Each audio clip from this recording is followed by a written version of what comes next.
Got the grocery list for y'all again, 2019 edition. Welcome back to Street Scores. It's your boy Rico giving y'all a draft edition of Redskins Report. I'm here to tell y'all what positions the Redskins need, how much they need them, and why as of December 2018. And I also show y'all who on the Redskins will be free agents as of 2019.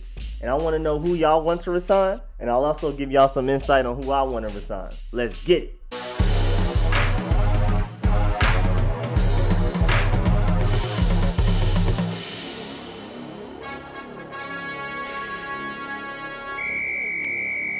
Here's a list I put together of the notable 2019 free agents for the Washington Redskins. All of them are unrestricted. Preston Smith, outside linebacker. Pernell McPhee, another outside linebacker. Wide receiver Jamison Crowder. Quarterback Josh Johnson. Running back Adrian Peterson.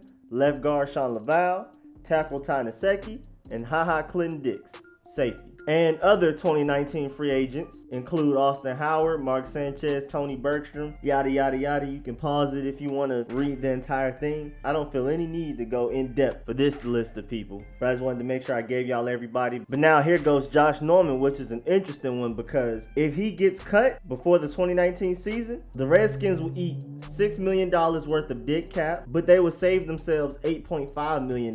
If the Redskins want to spread out this dead cap, another option would be to designate Josh Norman as a post-June 1st cut and create 11.5 additional cap space this year by taking $3 of that $6 million of dead cap and putting it on the 2020 books. So basically splitting it in half and spreading it over 2 years. So the Redskins can either keep them or get rid of all of the $6 million dead cap in 2019 if they cut them, or they can wait till after June 1st and cut them and spread that $6 million dead cap over 2 years, which is $3 million each. And just to go the extra mile, here is also a list provided by NFL Trade Rumors of the top 25 free agents of 2019 regardless of team. Again, y'all can pause the video if y'all really want to analyze it. I'm not going deep into this. I just wanted to show y'all it just in case if anybody was curious. But now we're on to the re-signings for the Washington Redskins. And I mainly want to hear how y'all feel about who the Redskins should sign, re-sign, and let go. But I have some opinions, especially for the notable free agents. And to set it off,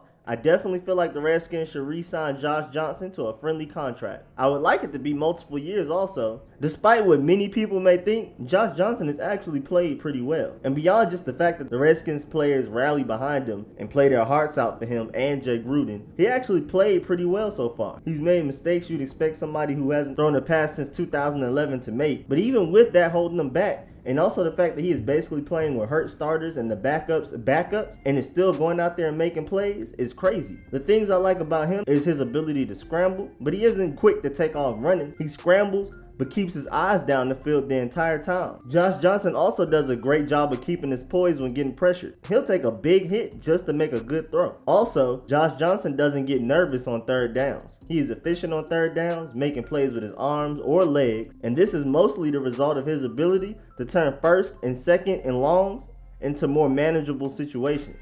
So he doesn't end up in third and longs as often as Alex Smith and Colt McCoy and Mark Sanchez. And lastly, his ability to use his legs also makes things easier for the running backs, specifically Darius Geis and Adrian Peterson if we re-sign them. Josh Johnson also puts a nice touch on passes, squeezing throws into very small windows. Go look at that Michael Floyd touchdown catch in slow motion. The window there was so small. Josh Johnson is a playmaker, and I would love to at least have him as a backup. I love Colt McCoy, but Josh Johnson played better in my opinion, and he has less knowledge of the playbook. Imagine Josh Johnson with the same amount of preparation as Colt McCoy. Next, I would love to re-sign Adrian Peterson. He has already stated that he would love to re-sign with us, even though he is fully aware that Darius Geis will more than likely take a lead role, or at least a large portion of carries. AD is probably so loyal to us because, first of all, we were the only team to give him an opportunity. And secondly, AP knows with Josh Johnson at quarterback and a fully healthy Redskins offensive line, he can go crazy with the yards per carry.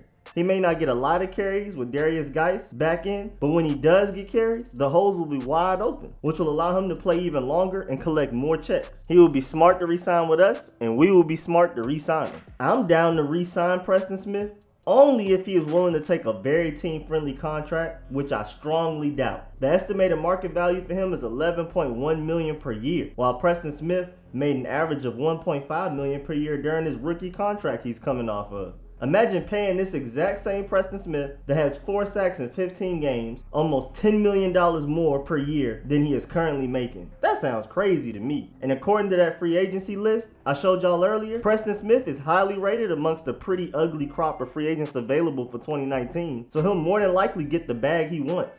And it should not be from us. I appreciate everything he's done, and he is really good at getting pressures, but he just doesn't get home. I don't want to re-sign him for the money he's expecting. Just draft somebody with more potential and a cheaper contract. And in the case of not re-signing Preston Smith, we should re-sign Pernell McPhee to an even friendlier contract than the $1.8 million he made this year. He's a decent backup, but I hate how all of our 3-4 outside linebackers are the big, powerful type. We don't have any Junior Gillette types, the speedy finesse pass rush specialist with great bend. I want one of those in the draft. My Georgia Bulldogs have a few coming to the NFL in a few years, so maybe we can get some of them. But we really don't have time to be waiting for them to come out. They just came out of high school. But back to the topic, I would like to re-sign Pernell McPhee. It just has to be a really cheap contract because he's really not that good. And I would love for the Redskins to draft an outside linebacker this draft. Ty Nsekhe is an interesting situation because even though he is a backup, he comes in every now and then as a 6th offensive lineman.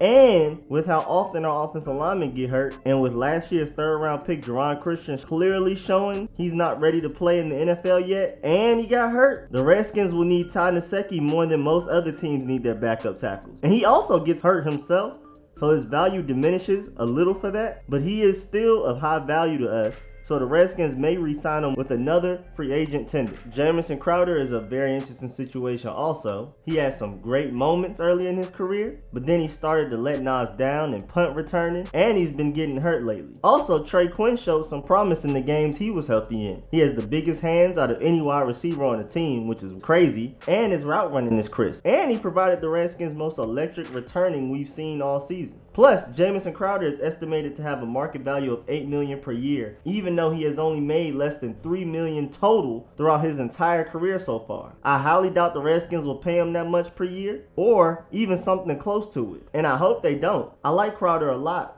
but he will more than likely be asking for too much money, and Trey Quinn is a very solid, very cheap, less than $1 million a year replacement if he can stay healthy. Sean Laval is also a very interesting situation because even though us as fans don't like him, Bill Callahan and Jay Gruden seem to like him. Laval is rarely healthy, and when he is, he's average at best. And even though $2.4 million isn't a lot of money for a starting, and I'm air quoting starting, left guard, it is a lot of money for somebody that barely plays, and when he does, he isn't playing very well anyway. I also like what I saw from Jonathan Cooper until he also got hurt, especially for what he was getting paid to do, which was less than $400,000. But I believe this is a position we should look in the draft for. We got Chase Roulier, a good and most importantly durable NFL starting center in the 6th round last year.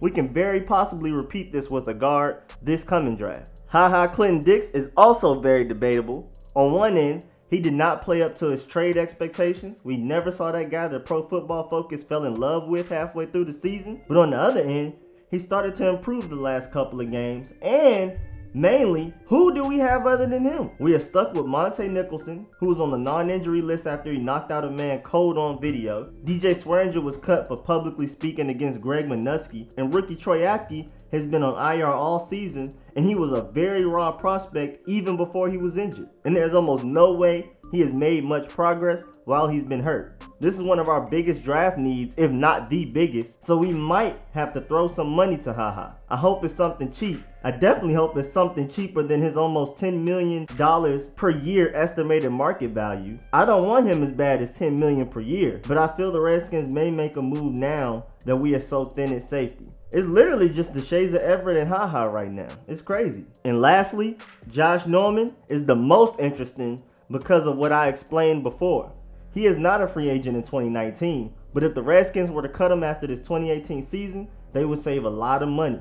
And there's different ways to cut him to save money, as I also explained before. And I personally feel we should hold on to him. He's better than what a lot of people give him credit for. He's not a top corner like his bank account says, but he is good, and cutting him would cost $6 million in dead cap, which is already very dark because of Alex Smith's contract, is eating up a huge part of the Redskins cap space already. Josh Norman would just add some more dead cap, and we'd be very, very thin at corner.